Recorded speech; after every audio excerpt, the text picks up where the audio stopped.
Bonjour, je m'appelle Cécile Auxier-Marmouget, je suis comédienne et metteuse en scène. Alors moi, ce que j'aime bien raconter, c'est que c'est né en même temps que la politique, c'est-à-dire que le jour où les humains ont décidé de s'assembler et de trouver une place vide pour échanger des mots, voilà, le spectacle est né et la politique également. Après, actuellement, ce qu'on va appeler spectacle vivant, évidemment, ça va être le théâtre, le concert, les concerts, tout ce qui effectivement rassemble un public avec des artistes.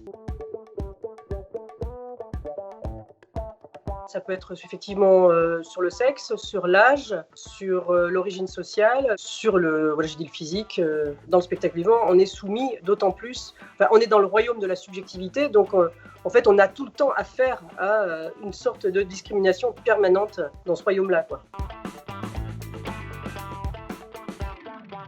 Alors là, je dirais que celle qui est frappante et celle sur laquelle je me suis penchée ces dernières années, pour laquelle j'ai milité, c'est effectivement le sexe. Donc les femmes sont sous-représentées. On a beau faire des grands raouts avec les ministres régulièrement, ça ne change pas. C'est-à-dire que les fédérations HF, elles sont nées déjà, je crois, depuis 2010. On a fait des raouts tous les 5 ans pour faire un constat et ça ne change pas. On est représenté à moins de 25% les femmes. Les metteuses en scène, les autrices, c'est encore moins, c'est moins de 5%. C'est le sujet sur lequel j'essaie de me battre, c'est-à-dire qu'on n'a pas forcément affaire à des affreux machistes dans les théâtres.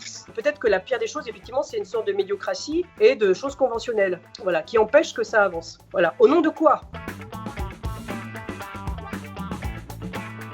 Je disais, on est dans le royaume de la subjectivité, donc oui, je suis passée par toute une suite, mais comme plein d'autres, hommes-femmes d'ailleurs. Donc c'est une suite de discrimination tout le temps, ce métier en fait. Et donc évidemment qu'il y a des discriminations parce que voilà, il y a des choix qui ont été faits de m'engager moi comme actrice ou comme comédienne ou pas. Après oui, j'en ai observé. Oui, j'ai observé dans des concours publics d'entrée de conservatoire, effectivement, quand j'étais présente dans le jury, j'ai vu des candidats se faire écarter, et je parle des hommes comme des femmes là, parce qu'il était roux, que la gueule revenait pas, alors que c'était vraiment le meilleur, assurément le meilleur qu'on avait vu. Je l'ai vu ça. J'ai vu une nana qui s'est fait refuser l'entrée parce que un détail physique dans le visage plaisait pas à la majorité d'hommes qui sont présents, parce qu'il faut bien se dire que, alors un petit peu moins maintenant, mais moi mon jury, c'était, je pense qu'il y avait une quinzaine de bonhommes. Il y avait une femme, c'était la secrétaire du conservatoire. Et même moi, je m'en suis pas rendu compte. J'étais ouvreuse pendant que j'ai été étudiante au conservatoire. Au conservatoire, j'allais au théâtre tout le temps et ça ne me frappe jamais. C'est ça que je me dis, c'est dingue. J'ouvre les plaquettes, j'accueille les spectateurs, je vais voir du théâtre et je ne me rends même pas compte que la plaquette est exclusivement masculine. Ça ne me choque pas, pendant 3 ans, avec 60 heures par semaine, d'avoir que des intervenants hommes dans le théâtre. Voilà. Et ça ne me choque pas, je ne fais pas attention.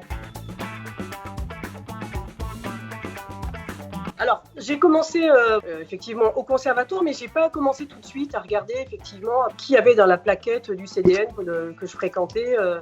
J'ai commencé à me rebeller parce que j'en avais assez en fait.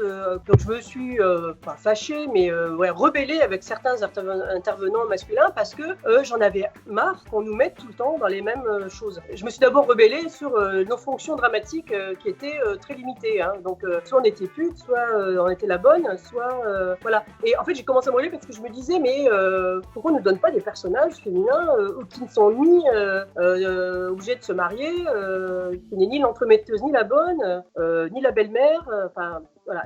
Où est-ce qu'on va trouver une autre fonction dramatique que la reproduction et l'enfantement, quoi, ou la jeune vierge pure.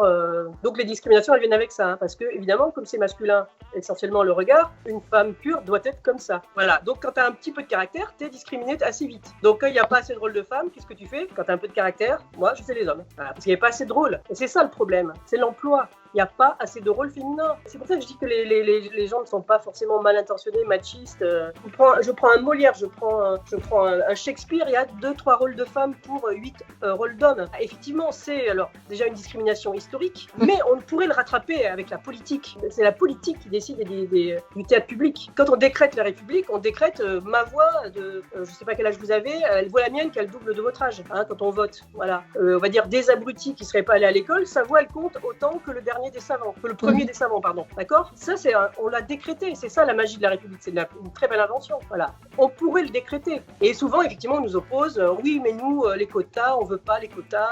Au conservatoire, c'est quoi ? On prend 5 hommes, 5 femmes, ça pose de problème à personne, les quotas. Parce qu'on est censé faire quoi ? Représenter le monde. Voilà. On est censé représenter notre société. Or, on est complètement à côté de la plaque, puisque si on occulte les femmes de plus de 40 ans, voilà, je veux dire, il y a eu un mouvement dans le cinéma pour ça. Hein. C'est toujours des mecs, voilà, oui, il y a des quinquas qui ont réussi avec des nanas de 30 ans au cinéma. Enfin, j'exagère, mais voilà. Qui, à part Tarantino, a fait un film sur une femme noire de 40 balais ? Moi, je voudrais voir des Asiatiques, je voudrais voir plus de gens d'origine africaine, je voudrais voir d'acteurs d'origine maghrébine. Ce n'est pas le cas, voilà. Et il y a aussi, effectivement, une discrimination qui est sociale. Voilà. J'ai été élève, enfin, voilà, au conservatoire, j'ai été déléguée des élèves, donc j'ai, à un moment des distributions et des répartitions des bourses venant du ministère de la Culture, j'ai vu. On est 30% à venir de milieux populaires. On a affaire quand même à, conservatoire supérieur, des gens qui sont issus de familles cultivées déjà, enfin, prospères. Et ça se joue, ça se joue avant, ça se joue à l'école. Et encore une fois, la République a son rôle à jouer. La politique peut jouer cette carte-là. C'est possible, on peut le décréter.